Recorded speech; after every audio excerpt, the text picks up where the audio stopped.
Hello guys, study with Mansi में आप सभी का स्वागत है। आइए देखते हैं आज का पहला प्रश्न। मुख्यमंत्री विष्णुदेव साय द्वारा किस संभाग के देवगुड़ी व मातागुड़ी स्थलों में वृक्षारोपण की घोषणा की गई है? इसका आंसर है बस्तर संभाग। महत्वपूर्ण बिंदु देखते हैं। बस्तर क्षेत्र में पवित्र स्थलों को देवगुड़ी एवं मातागुड़ी कहा जाता है। मुख्यमंत्री विष्णुदेव साय ने इन देवगुड़ी एवं मातागुड़ी स्थलों में वृक्षारोपण की घोषणा की है।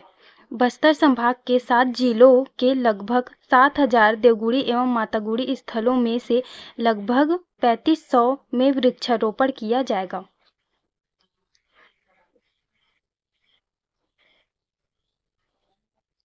अगला प्रश्न देखते हैं। स्वर्गीय श्री अनिल चंद्राकर जी किस विधानसभा क्षेत्र से विधायक रहे थे? इसका आंसर है महासमुंद विधानसभा क्षेत्र।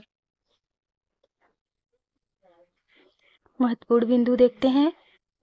कांग्रेस पार्टी से संबंधित स्वर्गीय श्री अनिल चंद्राकर जी का हाल ही में निधन हुआ है। वे महासमुंद विधानसभा क्षेत्र से 3 बार विधायक निर्वाचित हुए थे।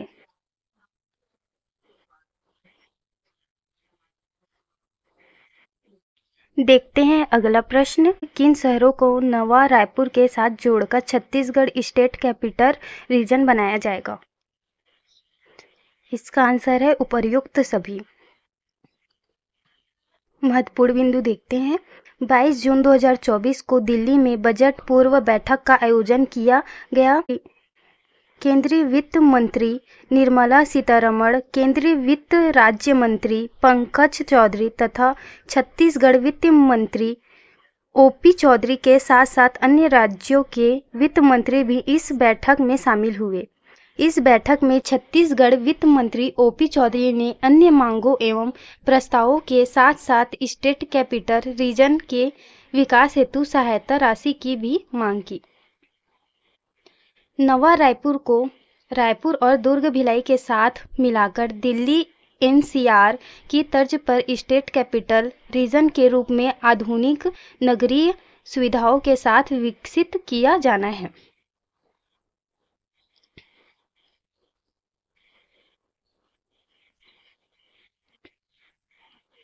अगला प्रश्न देखते हैं। जिला कलेक्टर के द्वारा अपने अधीनस्थ कर्मचारी या अधिकारी को किस नियम के तहत निलंबित किया जाता है? इसका आंसर है छत्तीसगढ़ सिविल सेवा नियम 1966 के नियम 6।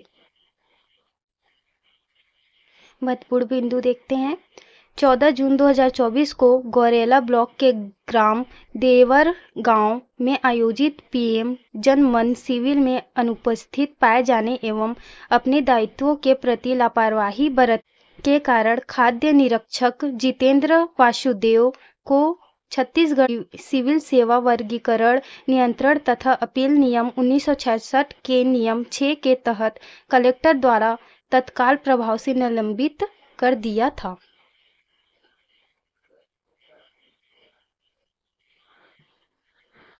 अगला प्रश्न देखते हैं। पीएम जनमन योजना के अंतर्गत छत्तीसगढ़ के किस समुदाय को शामिल नहीं किया गया है? इसका आंसर है पंडो और बैगा को। महत्वपूर्ण बिंदु देखते हैं।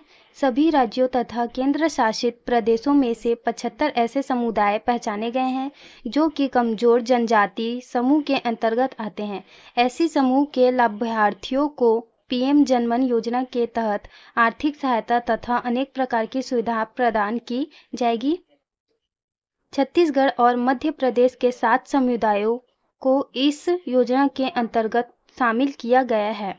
अबूझमाड़िया, बैगा, बहारिया, पहाड़ी कोरवा, कमार, सहरिया तथा बिरहोर।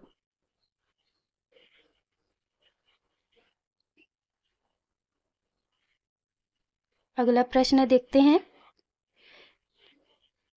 जसपुर में कितने मेगावाट के सोलर प्लांट की स्थापना करने का प्रस्ताव निवेशकों के द्वारा मुख्यमंत्री विष्णुदेव साय के समक्ष रखा गया है? इसका आंसर है 400 मेगावाट। महत्वपूर्ण बिंदु देखते हैं। 19 जून 2024 को विभिन्न क्षेत्र के निदेशकों ने छत्तीसगढ़ के मुख्यमंत्री विष्णुदेव साय तथा वित्त मंत्री ओपी चौधरी से मुलाकात की। इस मीटिंग में इंद्रप्रस्थ गैस लिमिटेड नामक कंपनी ने जसपुर में 400 मेगावाट क्षमता वाली ग्रीन फील्ड सोलर प्लांट और नया रायपुर में मल्टी मॉडल लॉजिस्टिक्स हब की स्थापना का प्रस्ताव रखा।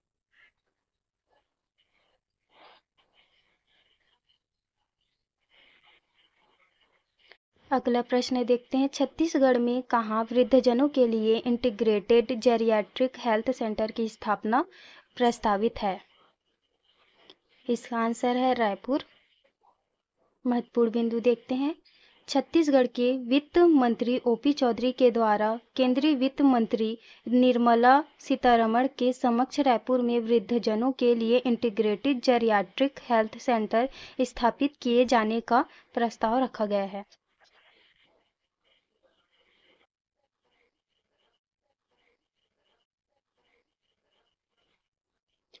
अगला प्रश्न देखते हैं, छत्तीसगढ़ के सुकमा जिले में नक्सलियों द्वारा किए गए आईडी हमले में वीरगति को प्राप्त हुए जवान के क्या नाम थे? इसका आंसर है उपर्युक्त दोनों। महत्वपूर्ण बिंदु देखते हैं 23 जून 2024 को छत्तीसगढ़ के सुकमा जिले में नक्सलियों द्वारा किए गए आईडी हमले में सीआरपीएफ के 201 कोबरा वाहिनी दल के 2 जवान विष्णु और शिलेंद्र वीरगति को प्राप्त हुए। शहीद विष्णु केरल तथा शहीद शिलेंद्र यूपी के निवासी थे। नक्सलियों ने सिलगेरा से टेकलागुडेम जाने वाले रास्ते पर यह आईडी लगाया था।